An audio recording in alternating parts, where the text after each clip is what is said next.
Well, hi folks, we're back at it with the log splitter. I showed you basically how it worked before, but now I'll show you it in action. I have a bunch of log sections here I need to split today. This came from a hard maple tree, or a sugar maple it's also called, that was blown down about a year and a half ago in a windstorm. It was just uprooted and was lying on its side with the roots sticking up. So I cut it up back in January, and I've started to haul it out of the woods now, and I'd like to get it split and stacked for next year.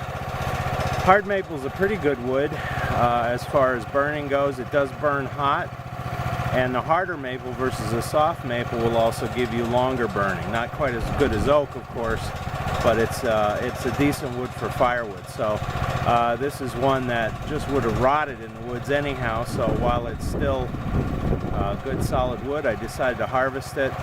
And as it turned out, it was for the best, because when I was cutting up the wood sections here, when I got down close to the base of the tree, there was some center rot starting in the bottom pieces, just maybe a couple inches in the middle, but it would not have continued to grow healthy, and it would never have made a good saw log, a good lumber tree, because that rot would have continued. So I'm making the best use of it now because of the fact that it's still good solid firewood.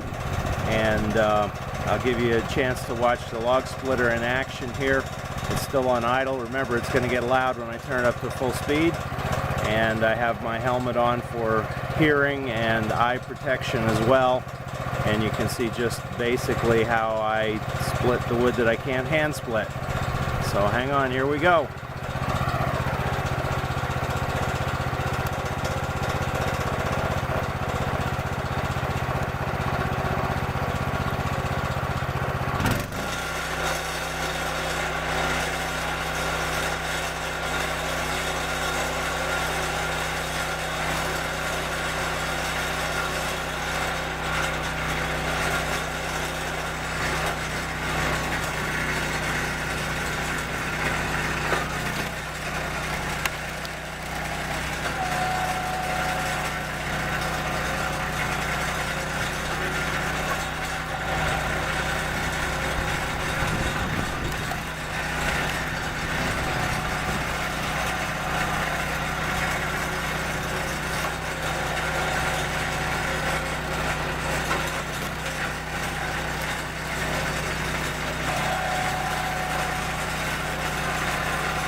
there you can see just how easy it is to split. Now, maple is an easier wood to split, and you can see here, just because the graining is so straight, this doesn't have many knots in it, because this was a portion of the trunk where there weren't side branches, so it splits fairly easy. In fact, some of this I could have probably done by hand, but there are some kinds of wood that are more miserable and do tax the machine more because the graining is all knurled or cross-grained because of branches growing in it, but it still does the job. So you can see basically how easy it is with a wood splitter. I'd never be without it now. It's relatively safe if you're a little smart about not putting your fingers where they don't belong, and it gets the job done rather quickly. So just wanted to give you an update on how the log splitter works, just in case you've never used one before or have never seen one in operation before. It's well worth the price, especially if you can get it on sale. If you burn firewood, if you live out in the country and you have firewood, can't do without one of these things. So just wanted to show you this in operation, and thank you for watching, and please don't forget to subscribe to our channel.